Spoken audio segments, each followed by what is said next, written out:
Hello and welcome back to the Payroll Podcast. My name is Nick Day, CEO at JGA Recruitment Group, specialist payroll recruiters. And today I'm bringing you another special episode of the show, because today we're going to be focused on the recent statement made by Chancellor Rishi Sunak, which announced an NI and tax rise, which will take effect from July. But is the payroll industry ready to handle these changes earlier? We're going to get into all of that a little bit in just a moment. However, before we do, let me introduce you all to today's guest, because I'm joined on the show today by Abigail Vaughan, Chief Operating Officer at award-winning payroll and HR solutions provider Zellis.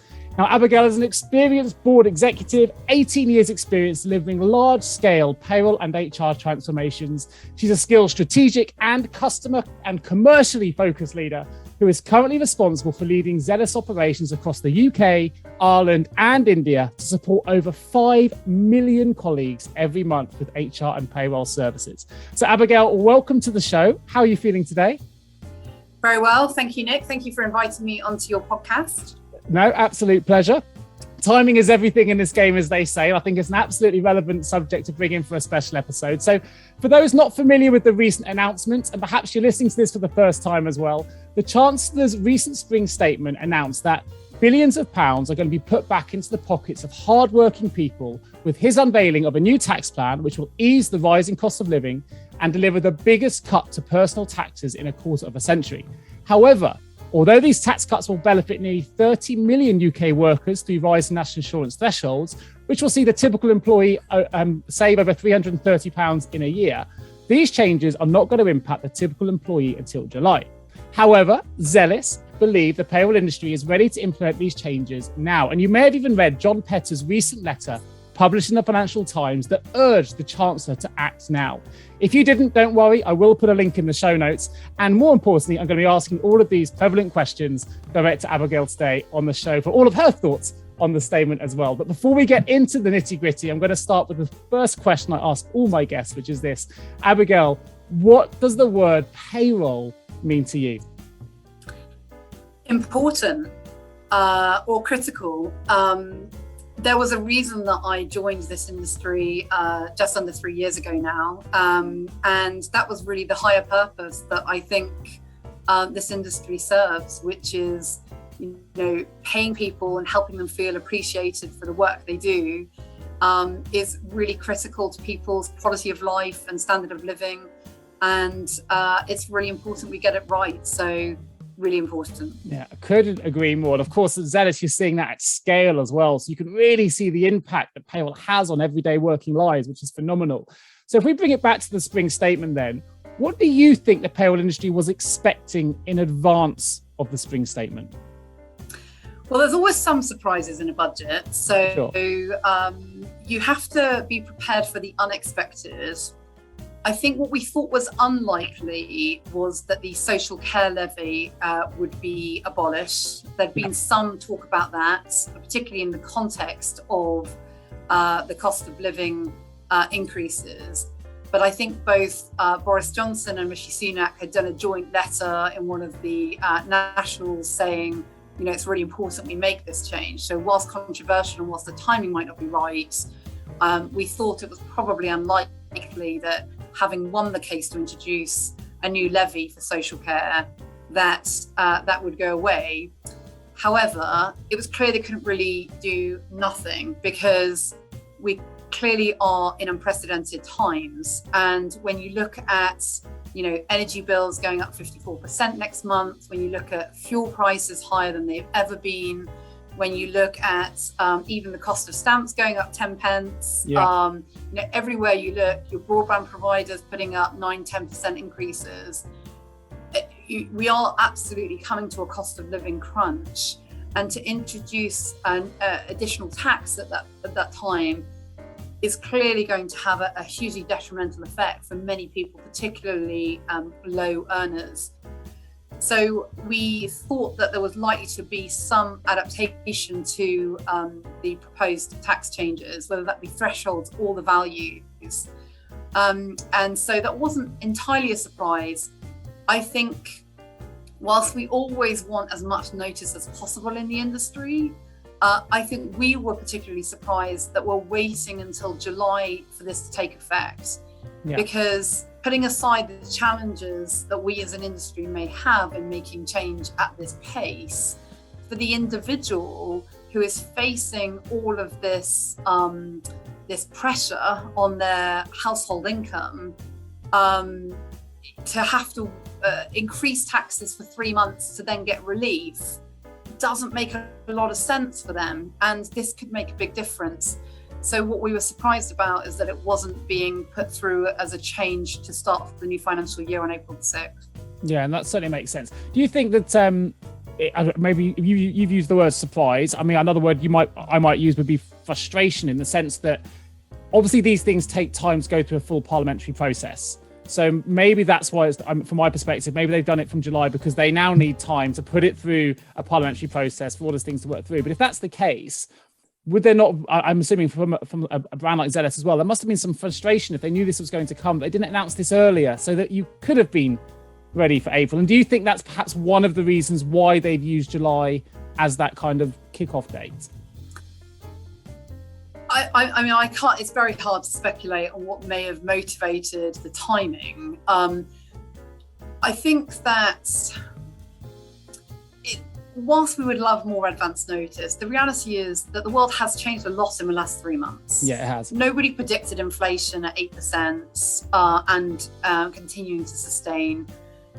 I don't think many of us saw Russia invading Ukraine as a likely scenario, and obviously the impact on energy, etc., and fuel. But so you have to respond to the circumstances you're in. We've seen this before in a different context, when obviously the pandemic hits and emergency changes need to be brought in with the coronavirus job retention scheme. The thing that surprised me in the statement wasn't the fact that we didn't get much notice on change. It's more actually that they specifically have called out in the detail that the reason for the delay until July is to allow the payroll software industry and employers to be ready. Sure. And that was the bit that surprised me, because it's very specific. What it doesn't say is that this gives us time to go through parliamentary due process, or gives all stakeholder bodies the opportunity to actually be ready. Yeah, it specifically cites the payroll software industry. And I think that was a surprise, because I don't feel, without being critical of the government because they've got a very difficult job, but I personally don't feel that there's been much consultation on that. And actually, I've seen recently, a couple of days ago, CIPP have put out a snap poll on their website asking how quickly could these changes be implemented, which ideally we would have been consulted on, I think, prior to the change. I'm not sure that the payroll industry is the reason for delay or needs to be the reason for delay. There might be a perception that is required. I'm not sure it's the reality. Now, there probably is other things that are driving the timeline that they haven't been explicit on. So I guess they could have been, more clear about what those are. So I guess some of the frustration really then is the fact they've almost passed the buck a little bit onto the payroll providers to say, we want to do this now, but actually we want to make sure that payroll providers are ready, the service providers are ready, and so on to deliver this. And we're not sure that they are without that kind of level of consultation that you mentioned. So in reality, I guess some of the frustration must be that the government haven't been more ambitious with their timings, because as you say, you pay over 5 million people within the Zellis services that you're ready to do this now. And do you think that's true across the other providers as well? Do you think the industry as a whole is ready for the change now? Yeah, I mean, this did spark quite a debate on LinkedIn, and a lot of my peers in the industry said we can make this change as well very quickly. I mean, by and large, this is a data change. We know that it's very likely that tax is going to change, national insurance is going to change, thresholds are going to change. So any provider of any scale and credibility will have built this in a configurable way. So it's a data update. It's a very simple thing to do. Yeah. And that's the feedback that I'm hearing from peers in the industry as well. I think the frustrating thing, actually, additionally frustrating thing besides the payroll industry being cited as one of the main reasons to wait till July, is the fact that there are elements of the spring statement that need to be implemented in April. So the employment allowance, for example, is actually a change that has to be made in April.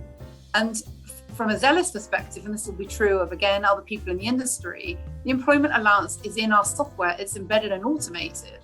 So we've got to make a change to our software for the 6th of April for that anyway. And that's actually a slightly more involved change than changing national insurance thresholds, which doesn't come until July. Yeah. So again, I think perhaps it's maybe understanding around the scale and impact of specific changes more than anything else. I think the one thing that I really I found fascinating, I read your post on LinkedIn, Abigail, and this is the bit we need to really be aware of here, because this is where it's for me, it's really important. I know it's frustrating they've linked the payroll industry as not being ready, but the reality is, as you put in your post, they could have helped avoid millions of people being impacted by 3 months of higher national insurance contributions. You know, you mentioned with the introduction to social care levy before qualifying for relief from July. So that's one of the main reasons that's driving your wish and John's letter to make the change now, because that's 3 million people being impacted who are on the breadline, who do need the support. Why wait if you're ready now? And that's kind of the humanist element to it, which is more important than anything else. So I guess that must be really frustrating if, as you say, the providers are ready and it is an automated change that you can make. It seems even more baffling that that's the case. Yeah, and I think we know this will make a big difference. I mean, for those who are, you know, at the lower end of the scale, so earning £12,570, for example, that'll take them completely, you know, earning below that, and this will take them potentially completely out of paying national insurance.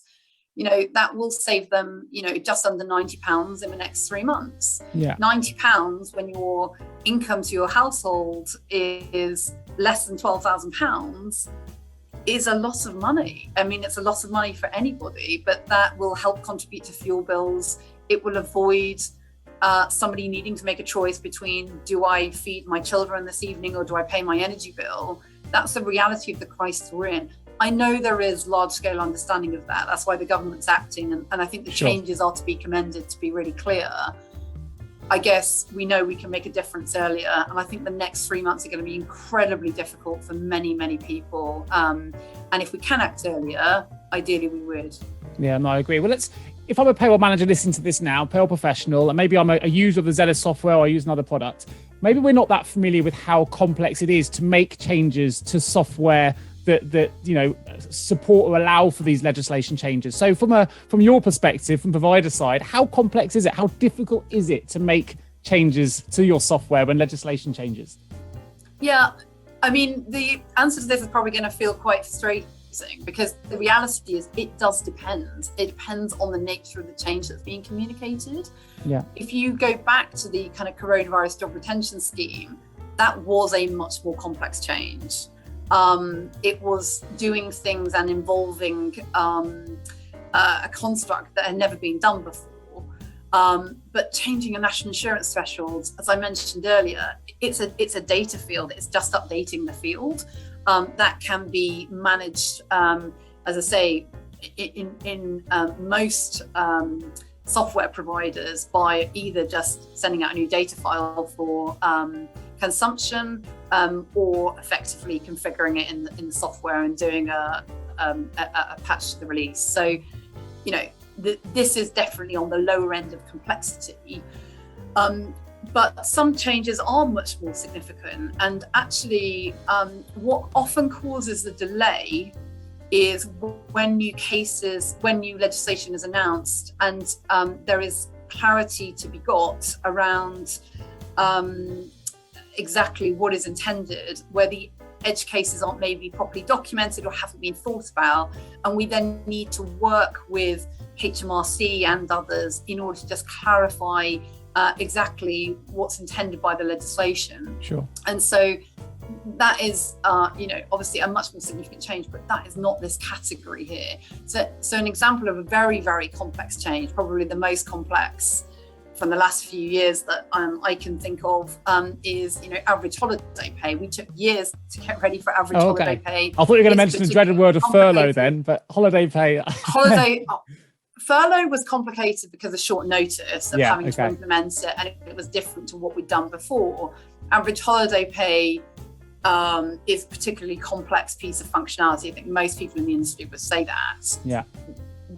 NI threshold changes, just different end of the spectrum. So some things are difficult, don't get me wrong. And actually, to be really clear, the more notice that we can get as an industry on change, the better, because you don't want to rush software changes in. They do need to be properly tested. People need to be confident that it's both in the kind of letter and spirit of the legislation as it's implemented. But as I say, when it's a simple change like this and 3 million people are impacted, then I feel as an industry, that's our time to step up. We stepped up before with furlough. We can step up again with this.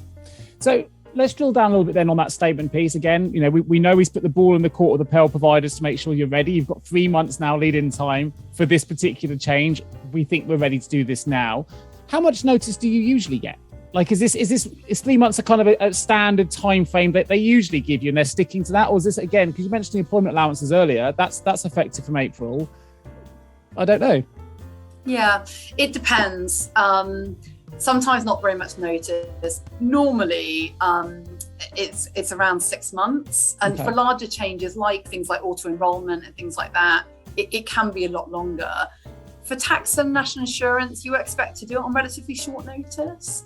And so as an industry, we have to be prepared to work in a relatively agile way, but normally you get 6 months or so notice. Okay. And we talked the other... Sorry, go on. Sorry, Nick. I was going to say, I think the other piece to add is, ironically, actually, the delay to July for most people in the industry actually adds some complexity rather than if they'd implemented it from April the 6th. And the reason is that Directors' National Insurance, as an annual calculation and worked out across the months, is now going to need to manage two values, one NI value for 3 months and one for 9 months. That is going to make that calculation more complex, and I think most people will have to tweak their software in order to support that change. So ironically, the delay has actually created a little bit more complexity for software providers than if it had been brought in earlier in the main. I'd imagine it's probably also created a huge amount of work in the sense that people are going to read headline news and think these are impactful from April and not realising it's from July, and it's going to flood payroll departments up and down the country with inquiries as to why the changes, they're being impacted now for these first 3 months. Because I don't think it's necessarily been that clear to the everyday individual who's receiving their pay that this is going to impact them from July. And I think that's probably going to raise some traffic into the payroll departments as well, I would have thought. It's a really, really good point. We were already on high alert for contact volumes from April onwards, because I'm not sure that people have really understood the social care levy and the fact it's percentage points and not percentage. And therefore, I don't think they'll necessarily understand why their pay has changed, particularly if you're a salaried kind of monthly worker and you're used to a very consistent number. So we were already expecting in April to have quite a flood of contacts to explain why has my salary changed. And I think that's been recognised in HMRC as well, because they've advised the industry to put a message on the pay slip, et cetera, et cetera. Yeah. I think what we are potentially now going to see is confusion about why the salary has gone up and a question mark about why it has gone up to that level, given what's been recently announced in the spring statement. So I think it's going to be quite a tough time actually for HR and payroll departments in terms of managing through this volume and reassuring people that we have calculated it correctly and that the values are right. Yeah, no, I couldn't agree more. Now, you mentioned earlier about the £90 impact for those on the breadline, those that are really struggling. But actually, if you're listening to this could impact you, whether you're on the breadline or not. It's not just for those that are struggling. So, for example, what would the delay mean to the average worker on an annual wage of, say, 35,000? Yeah, I mean, actually, we've worked through 3 scenarios and the values are virtually identical. Okay. So if you're on a salary of, let's say, 30,000, you'll pay just over £220 a month in national insurance and from April with the social care levy, and you'll benefit by reduction from July of £29.81 a month. So if you multiply that by 3, you're at £89.43 loss versus if it had been brought in earlier. If you take a 25-year-old worker on national minimum wage working about 40 hours a week, they'll be paying national insurance of just over £109 a month. Again, they'll benefit of a reduction of £29.82 from July. So again, that's £89.46 they're missing out on. And somebody, as I mentioned earlier, who is on 12,570, i.e. where the national insurance will kick in from, they'll be paying 3 months at £89.25. So they'll be paying £29.75 a month. And then from July, they'll pay nothing. So they actually are losing out on £89.25 as well. So actually, regardless almost of where you sit in that spectrum, you're all missing out on around the £90 mark. Yeah, it's phenomenal. And that makes a big difference, at all of those levels, to all of those individual scenarios. Wow. It's probably an impossible question to answer, but do you think the HMRC have run the same numbers across those things? And do you think they realise that the amounts come in almost identical across all 3 bandings? I'd hope so. Yeah, you'd hope so. It's interesting. I'd hope so. But realistically, I do recognise we're in extraordinary times. And actually, if you're in the Treasury and you're working through what to put into the spring statement, you're modelling through lots and lots and lots of scenarios, and you're working at pace. So whether they've modelled specifically what difference would it make if we could bring it in versus April versus July, I don't know, because they maybe have thought that this couldn't be implemented before July, and therefore it wasn't something that they necessarily considered. Clearly, they have modelled the impact from July onwards. Yeah, it just feels incredibly harsh that those at the struggling the most on that national insurance minimum are impacted at the same level. You'd like to think it was a percentage increase based on earnings, but I guess that's a very complex algorithm to come up with.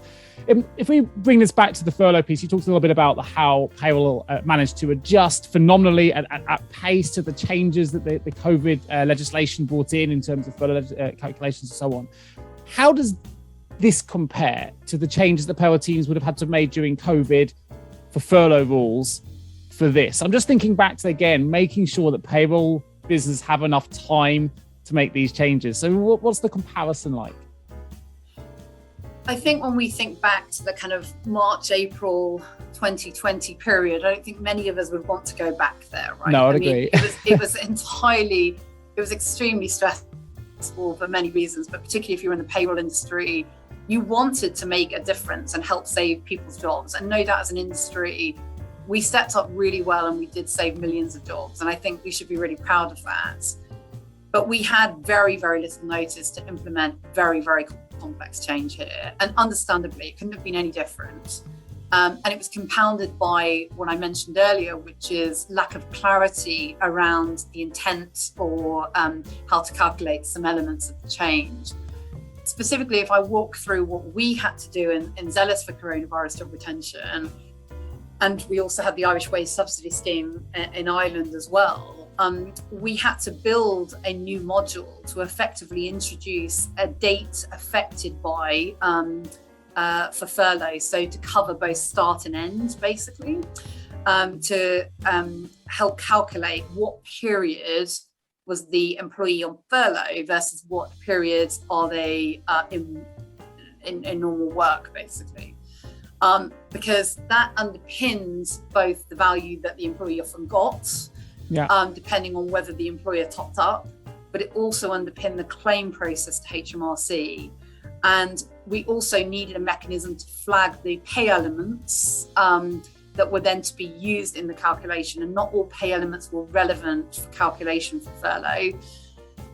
We needed to create a new calculation method for those payments based on averaging the rules and the period to make to the employee. Then we had the claim process itself to HMRC There was also complexity around salary sacrifice. And the reasons why we had to go through a number of iterations and patches was there was a lot of changes and clarifications that came along the way as well. Then there were extensions to the scheme. Then there was flexi furlough, where you could effectively be parts furloughed and part not. And the calculation had to be prorated. There was guides that had to be written, webinars, training, support. And as I say, we also had to do all of this in Ireland where the rules were totally different again. Yeah, God. So that was a huge undertaking, and frankly was 6 to 9 months of work, which we had to do in 2 to 3 weeks. And I guess this is the point really, which is nobody wants to work in those conditions under that pressure and make that level of change to software. I'm delighted we were able to do it and support our customers to be able to claim furlough and make it relatively automated, because a lot of our customers are very large scale businesses who were needing to rely on this scheme. But it certainly is not ideal in how we want to work in normal times. But we realized that there was a crisis. And that's why, as I say, that the national insurance change is just frustrating, because it's just nowhere near that complex. It's changing a value and deploying it, right? Sure. And yet this feels like another crisis on a similar scale to what we saw back in March 2020. We've proven as an industry we can step up. And I think that there's some underestimation about how capable this industry is. No, I couldn't agree more. I think the one good thing that came out of the pandemic from a payroll perspective is really putting it in the limelight and raising the profile, because anyone had thought it was a big red button and simple, I think got quite a rude awakening, because payroll people and payroll providers and everyone in the industry worked tirelessly to make sure that everyone got paid, and it was incredibly challenging and stressful, and we managed to pull through as an industry, which has been absolutely fantastic, and huge kudos, and great to see actually public political recognition from the likes of Scott Morrison in Australia and others actually saying, you know what, without the payroll industry here keeping people paid, the infrastructure in other countries, not just in the UK, would have fallen down. So it's been a phenomenal effort. And I think you've highlighted the complexities really, really well there, Abigail. So, well done for doing that as well. So look, just to bring back slightly, I'm going to put a link to this in the show notes. But the letter from John Petter, who's the chief executive of Zellis, said, an open letter to the Chancellor, urging the industry to act, to bring this forward, to help those 3 million people we mentioned earlier, which are going to be impacted by this change. The payroll industry is ready. That's an open letter, but what do you think happens next then? Do you think there is still time for a change to be made, or do you think that the horse is already bolted, or and will employees have to wait until July as a result until they see this benefit, or is there still time for something to be done? I think realistically it's going to go live in July. Yeah. And I suspect there's a number of reasons for that. And you're making a difficult judgment call and battling lots of considerations. And I think it will be July. I think the more we spend time debating it, as of recording this show on the 30th of March, the time is ticking. So the less time, the less possible it becomes to implement by the 6th of April, but it's still possible today. Yeah. But deciding on the 5th of April at 11 o'clock at night might make it more difficult. Then, we can still do it. I think the ship has sailed. There was an amendment in the House of Commons debated yesterday around from the Lib Dems, urging them to bring it forwards. I think the amendment ultimately got withdrawn. There were people in the debate still citing the payroll industry can't be ready. And I don't believe that to be true on the most part for most players. And I think even if you couldn't be ready, there are workarounds that I think could be managed. And I don't believe we should be moving to the slowest move. We should be moving at a pace of the slowest mover. I think we've got to basically go at the pace of the majority and the fastest movers. Yeah. But I think that this change will take effect in 3 months' time. And I think it's a shame. Yeah, no, well, I couldn't agree more. Maybe there's still something could be done and we're not prepared for yet. Maybe they'll put some kind of rebate in place in 3 months' time to affect £89 roughly for each individual affected. Interestingly, if they did do a rebate, that would cause even more work and headache for the payroll teams. So we will manage, obviously, because it will be the right thing to do for individuals. But if really payroll teams and payroll engineers are at the heart of this, I would probably urge them not to do that, really. But either way, we'll do the right thing. Well, it's been a really fascinating conversation and investigation as well into the spring statements. Thank you ever so much for giving up your time. I must ask, and it'd be remiss of me not to if you could just elaborate a little bit on what Zellis do, because not everyone may be familiar with the services you provide. I know that for me, I'm very familiar, one of the biggest providers of payroll services, very well renowned from my perspective. But if you're not so familiar, it'd be great if you could just give us a bit of an overview of Zellis and the services that you provide. Yeah. Well, I like to describe us as the company nobody's ever heard of in a good way. Oh, really? Okay. Because that means that we're probably getting it right more times than not. If we are on the front page of the newspaper, then we're not getting it right. So we are, as you mentioned, dedicated HR and payroll provider for the UK and Ireland markets. We service hundreds and hundreds of customers of different sizes. And we've got a company, MorePay, that do small business. We have Benefits, who are a benefits management company. And then there is Zellis, who provide kind of HR and payroll under the Zellis group. We pay nearly 1 in 6 people in the UK. About a third of the FTSE 100 are serviced by Zellis. And we have both a software-only element of our business where customers subscribe to our technology for either payroll or payroll and HR. And then we have a services division, which is the area that I run, which effectively covers 3 things. One is managed services for customers that want to partner with a company to actually run their payroll or HR services. And we have about 120 customers we do that for, varying in size from very large banks of 50, 60, 70,000 employees, right the way down to smaller niche players with complex requirements. And we have a consultancy division that helps customers implement our technology and run our service, but also helps customers in life with their kind of HR and payroll challenges. So how to optimize their pay bill, et cetera, et cetera. And then the third and final element is our support services division that supports our technology-only customers with using our product and upgrading on release cycles. Amazing. Well, if you're a payroll manager or an HR professional listening to this, perhaps you're going for an RFP, perhaps you're considering outsourcing a service or bringing in some new technology or looking at new benefits as a solution provider, whatever it is, please do go to the show notes. The links to all of those businesses will be included. So Zellis.com, Benefits and MorePay. You can go straight through to the URLs and find out more. Just leaves me to say a huge thank you, Abigail Vaughan, for joining me today on this special episode of the Payroll Podcast. And of course, if you are a payroll leader listening to this or watching it, and you have or need support with a payroll-related vacancy, please do give myself or my team a call. You can access us at www.jgarecruitment.com. Just leaves me to say one more huge thank you to Abigail for joining me at short notice today. And I look forward to bringing you the next episode of the Payroll Podcast real soon. Thank you. Thank you, Abigail. Thank you, Nick.